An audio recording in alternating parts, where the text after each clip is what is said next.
This story is inspired by real events. In 1943, a farmer in Mexico noticed a strange crack in his field. By the next morning, his life and his village had changed forever. Dionisio Pulido was working on his farm in Michoacan, Mexico. It was February 20th, 1943, and the afternoon was warm and quiet. His field was full of corn plants, dry earth, and the usual sounds of country life. Dionisio did not work only for himself. His wife Paula and their family depended on the farm. The cornfield was not just land to them. It was food, work, and the security of another year. For several weeks, people in nearby villages had felt small earthquakes. Cups moved on tables, animals became nervous, and at night some people heard deep sounds under the ground, like distant thunder below their homes. Most people did not know what to think. Earthquakes were possible in that part of Mexico, so villagers continued their normal lives. They planted corn, carried water, repaired tools, and tried not to worry too much. But that afternoon, Dionisio saw a crack in his field. At first, it looked small, like a wound in the dry earth. Then smoke began to rise from it, and the ground moved again near his boots. He stopped working and stared. The crack became wider. A sharp smell came from below. Dionisio felt the earth under his feet shaking as if something huge was waking up in the dark below him. Then stones and ash shot into the air. Dionisio was frightened. He had seen storms, fires, and earthquakes before. But this was different. This was not coming from the sky. It was coming from the land itself. He ran to tell Paula and the neighbors. Some people did not believe him at first. A mountain could not appear in a field. A volcano was something old, something already printed on a map. When they followed him back, they saw the smoke. Black ash was falling on the plants. Around the crack, a small hill was already forming, and it seemed to grow while they watched in silence. By evening, the field was no longer an ordinary field. Fire glowed in the dark. Explosions broke the silence of the village. People stood at a distance, afraid to move closer and unable to look away. The next morning, the hill was much taller. It had grown during the night.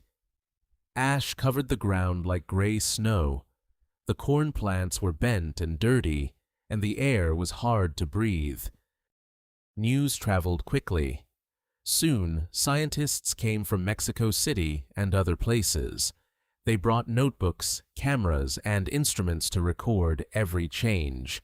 For them, this was a rare chance to watch a volcano from its beginning. The new volcano was named Paricutin, after a nearby village. Scientists measured the growing cone and studied the ash and lava. Their work would help people understand how this kind of young volcano is born. For the villagers, however, Paricutin was not only a scientific wonder, it was a problem that grew every day. Ash fell on roofs, roads, and farms. Water became dirty, and animals could not eat the covered grass. Dionisio looked at his field and felt deep sadness. The land had fed his family for years. Now it was disappearing under rock and fire. The place that once promised food had become dangerous by night. Paula and the family had to think about ordinary things during an extraordinary disaster. Where could they sleep safely? What should they carry? How long could they wait before leaving the home they knew well? For a farming family, leaving was not simple. Their tools, animals, memories, and plans were tied to that land. Even when danger was clear, the heart needed time to accept what the eyes could see. The volcano kept growing. In the first days, people came to watch from a safe distance. Some were afraid, some were excited, some waited quietly. Others asked questions no one could answer yet with certainty. How high would it become? When would it stop? Could the villages survive beside it? The answers slowly became clear. Life near the volcano was becoming impossible because the ash was too heavy and the lava did not stop. Families began to leave. They carried clothes, tools, blankets, and important family objects carefully. Some took animals with them. Others had to leave animals behind. It was not a single escape, but a long goodbye. One nearby village, San Juan Parangaricutiro, was later covered by lava. Today, visitors can still see part of its old church rising from the black volcanic rock, like a memory standing in stone there today. Paricutin erupted for 9 years, from 1943 to 1952. It changed the land completely. What had once been fields and villages became dark rock, ash, and a new mountain watched by scientists around the world.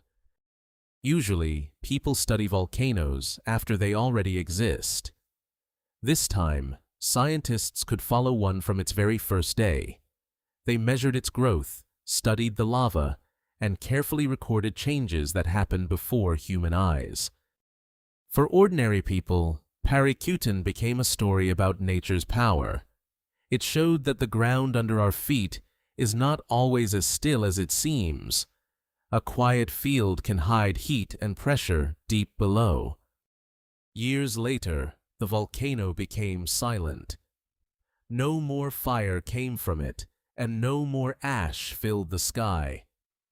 But Dionisio's cornfield was gone forever. In its place stood a mountain more than 400 meters high. Dionisio and Paula had not chosen to be part of history. They were ordinary people trying to protect their family. Yet their field became one of the most famous places in the study of volcanoes. Today, people visit Paricutin to walk across the black lava fields and see the ruins of the old church. They imagine the farmer who first saw the crack and the family whose ordinary life changed with the land. It is difficult to believe that such a mountain was once only a field. But Paricutin reminds us that history can begin very quietly, with one person slowly looking down and seeing the earth open.